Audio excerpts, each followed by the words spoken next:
नमस्कार दोस्तों, R K multinational channel में आपका स्वागत है।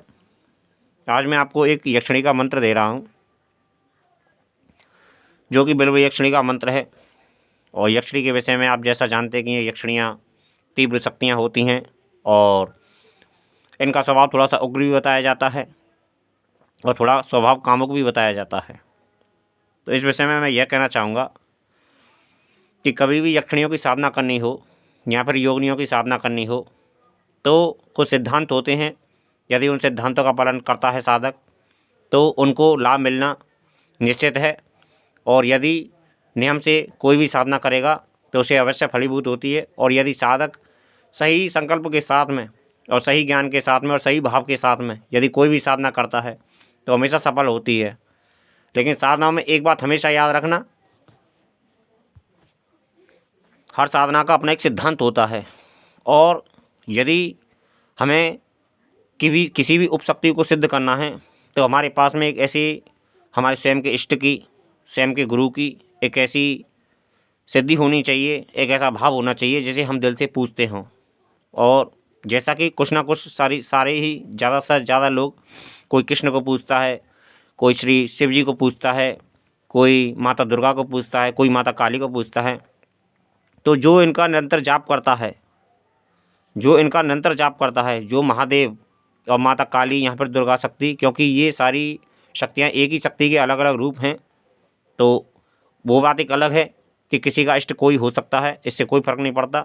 लेकिन जो डेली मंत्र पाठ करता है, बड़ी शक्ति के जो महान शक्तियाँ हैं, महादेव का, विष्णु का, या फिर श्री विष्णु का, या फिर माता दुर्गा का, या फिर माता काली का, तो उन लोगों के लिए योगिनी साधना और यक्षिणी साधना कोई ज़्यादा दुर्लभ बड़ी बात नहीं होती है।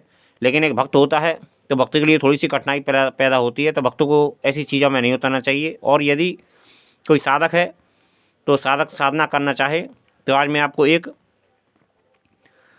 विधान बता रहा हूँ। ये बिल्व यक्षिणी का मंत्र है, मैं डिस्क्रिप्शन में लिख दूँगा इस मंत्र को, इस बात को याद रखना। ये ऐश्वर्य प्राप्ति कराने वाली यक्षिणी है। और लेकिन साधना में यदि आपको सफलता चाहिए तो आपको थोड़ा सा धैर्य रखना पड़ेगा। और ये बात अलग है कि आप यदि ज़्यादा से ज़्यादा मंत्र जप करेंगे तो ज़्यादा से ज़्यादा लाभ होगा, यह जैसा कि सभी जानते हैं और सही विधान है। लेकिन इस विधान को करने से पहले एक बात का हमेशा याद रखना कि या तो माता दुर्गा की उपासना, और या फिर भगवान भोलेनाथ की उपासना, या फिर माता काली की उपासना, जिसमें कि आप कोई भी 108 नामों का पाठ आता है उसको चुन सकते हैं। और कवच से क्या होता है, किसी भी साधना में यदि हम किसी बड़ी शक्ति का साधना करते हैं या फिर कोई भी साधना करते हैं, बड़ी महाशक्तियों की साधना करते हैं, तो खैर वो तो हमारे उसमें विघ्न नहीं डालती हैं। लेकिन जो उपशक्तियाँ होती हैं वो हमारी साधना विघ्न डालने का प्रयास करती हैं। तो उसके लिए हमें बड़ी शक्तियों का सहारा लेना चाहिए और उनसे यह प्रार्थना करनी चाहिए। जैसे 108 नाम की साधना आती है, 167 नाम की साधना आती है, तो ये साधना होती है। और एक इसके साथ में कवच, किसी भी देवी देवता के जो उन्हीं जिनके जो इष्ट हों तो उनका सहस्त्र नाम का पाठ करना चाहिए और कवच का पाठ करना चाहिए। कवच से ये होता है कि हमारी रक्षा तो होती ही है, खैर उसके साथ में हमारा ये भी होता है कि जो विघ्न डालते हैं, जो आसुरी शक्तियाँ होती हैं, और स्वयं वो उपशक्तियाँ ही होती हैं, उपशक्तियों के ही जो उपशक्तियाँ होती हैं वही विघ्न डालती हैं। अक्सर करके तुमने देखा होगा, एक नॉर्मली सिद्धांत है कि अब किसी भी बड़े अफसर से मिलने चालें तो छोटे मोटे जो लोग उनके आसपास जो डोलते हैं वो मिलने नहीं देते हैं। इस बात को सदैव याद रखना, क्योंकि ये सिद्धांत भौतिक जगत में भी है और आध्यात्मिक जगत में भी है। क्योंकि हर बड़ी शक्ति के छोटे मोटे चेले होते हैं, तो उनके लिए हमें उन महाशक्तियों को साधना चाहिए जो मैंने तुमको नाम बताए हैं, माता काली को और माता भोलेनाथ, भगवान भोलेनाथ को, यहाँ पर श्री हरि विष्णु को, जिनके जो हैं, तो उनका कवच और सहस्त्रनाम का पाठ करना चाहिए। और फिर उसके बाद में जैसा कि यक्षिणियों के विषय में बताया जाता है, तो यक्षिणियों के विषय में ऐसा कहा जाता है कि ये भोलेनाथ शिव जी की भी सेविका हैं और माता काली की भी सेविकाएँ हैं। तो ये दोनों से ही इनमें से कोई भी एक शक्ति को हमारे साथ के सहस्त्रनाम का पाठ करके और कवच का पालन, सहस्त्रनाम का हमें अलग पाठ अलग फल मिलता है। और यदि हम उसे जीवन भर करना चाहें तो जीवन भर ही कर सकते हैं। ये शक्तियाँ कुछ गिनती के मंत्र जाप होती हैं, जो महाशक्तियाँ होती हैं उनका अनंत जाप कहा जाता है, उनको अनंत जाप किया जाता है। और जो यक्षिणी वगैरह, योगिनी वगैरह, इनका एक लिमिटेड जाप है। तो 1.25 लाख का जैसे सभी में जाप होता है, लेकिन कुछ शक्तियाँ ज़्यादा जाप मांगती हैं। और जैसे जैसे हम ज़्यादा जाप करते हैं तो हमें कोई सी भी छोटी मोटी बड़ी शक्ति हो तो हमें ज़्यादा ही लाभ मिलता है।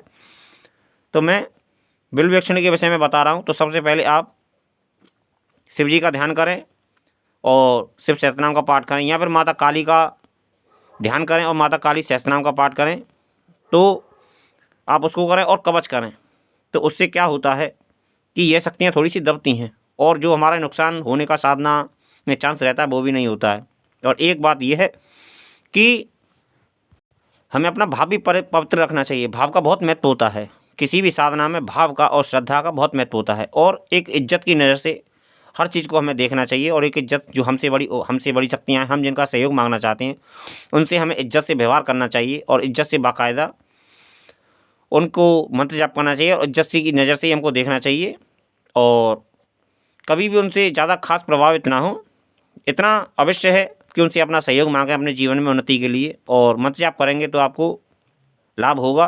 तो मैं मंत्र डिस्क्रिप्शन में लिख दूंगा। तो सबसे पहले मैंने जो बताया आपको कि सहस्त्रनाम का पाठ और कवच का पाठ, और उन शक्तियों को जितना भी तुम्हारे पास में श्रद्धा हो, भोग जैसा जिस देवी देवता को जो भोग चलता है उसी देवी देवता को वही भोग दो। और फिर यक्षिणी के विषय में, तो यक्षिणी को इत्र दो और अगरबत्ती दो और उसको भोजन दो, जल दो। यह तो एक उनके लिए हो गया। लेकिन उससे पहले भी हमें गुरु गणेश को अवश्य पूज लेना चाहिए, क्योंकि गुरु गणेश का दोनों का बहुत महत्व होता है। और जो विधि विधान से साधना होती है वो हमें फलीभूत भी होती है, और नियम से साधना जो होती है, क्योंकि किसी भी साधना में आप 2-4 दिन में सब कुछ पाना चाहें तो ऐसा यह सिद्धांत नहीं है इस जगत का। और याद रखना, मैं बिल्व यक्षिणी का मंत्र आपको डिस्क्रिप्शन में लिख के दे दूंगा। इसका आप जितना ज़्यादा से ज़्यादा अधिक जाप करेंगे, क्योंकि बिल्व यक्षिणी के विषय में ऐसा कहा जाता है कि बिल्व यक्षिणी जिससे सिद्ध हो जाती है वो ऐश्वर्य का धनी होता है, उसके पास में ऐश्वर्य की वृद्धि होती है, तो वो अपने जीवन में बहुत कुछ पा सकता है जीवन में। और बिल्व यक्षिणी रसायन विद्या भी जानती है। मैंने पहले भी मंत्र दिया है और मैं फिर एक नया मंत्र दे रहा हूँ, तो उसके विषय में ध्यान रखना। मैं डिस्क्रिप्शन में लिख के दे रहा हूँ। ये विशेष मंत्र है, इसका जो जाप करेगा विधि विधान से करेगा, कायदे कानून से करेगा और सही संकल्प के साथ करेगा तो उसे बहुत लाभ होगा। धन्यवाद मित्रों।